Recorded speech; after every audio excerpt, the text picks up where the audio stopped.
Ciudad Juarez. Some say its streets are covered in blood, and bones belonging to the disappeared lie just beneath the din and dust. A 16-year-old girl named Ruby Escobedo was missing. The absence struck her mother, Maricela, harder than anyone. She knew that years earlier, hundreds of women had vanished from Juarez. Some abducted by drug gangs, some raped, then discarded. Many whose disappearance has never been explained. But Maricela wasn't about to accept the fact that her youngest daughter, Ruby, was gone.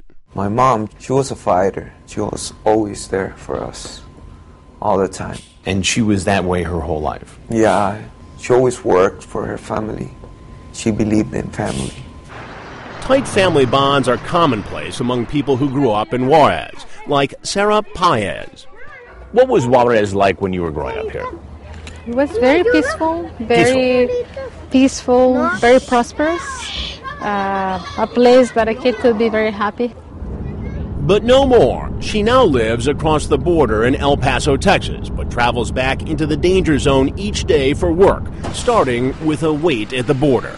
Do you sense an immediate difference when you cross the border from El Paso into Juarez? I mean, you go from one of the safest cities in the United States to one of the most dangerous cities in the world. It makes me alert of what I have to face, But there's some things that you cannot afford, and fear is one of them. And what does she do in Juarez? She helps relatives of those who've disappeared, the smallest relatives. Her mother founded their family-run orphanage 20 years ago to help abandoned children. Today, about half the kids who live here are the survivors of a drug war that has created about 10,000 orphans in Juarez alone. It's a war that's all around them, where people like Ruby can disappear and others can be gunned down for no reason. They told us this 8-year-old's father was shot to death because the garage where he worked could no longer pay protection money to a drug gang. This 17-year-old orphan is keeping an eye on him. I try to turn the boys to the roles of God. You try to be a good role model to the young men here. Yeah. But even the best role models can only do so much. That's because the drug business is always hiring, and the recruitment pitch can be music to a teenager's ears.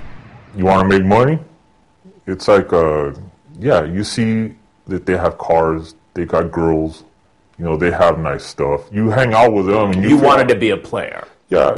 This man who's wearing a disguise is a former drug trafficker. He says he was lured into the business when he was only 17, and that the cartels were so powerful there was little need to fear the law on either side of the border. Once he was arrested in the U.S. for carrying over 100 pounds of pot. To traffickers, that's not huge, but he was on probation at the time. So in my head, I was thinking, I'm going to do time. And I got in touch with the right person, and he got in touch with, the cartel lawyer. He said, you know what, give us your information, give us about a week, we can make this work. And how much did that cost you to, quote-unquote, make this work? About $25,000. And what was the outcome of that case? Dismissed. Dismissed? Dismissed. It was gone. And off probation. How do you make that happen? How do you make it happen? How do you make it happen? Money. Money and power of the big cartels had a way of perverting justice on the border, as Ruby's family would soon find out. As for now, Maricela was frustrated by the police inaction, so she launched her own campaign to find Ruby. Passing out flyers, talking to people, going to different places, Monday through Sunday, every day. Did this consume her?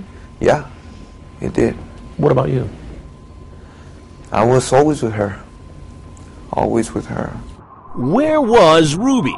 So many terrible things can happen to a young woman in Juarez. Was she abducted by a drug cartel? Kidnapped for ransom? Ruby was not a drug dealer, not part of a gang.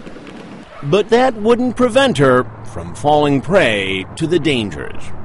And the news Maricela and Juan were about to hear was the worst you could expect.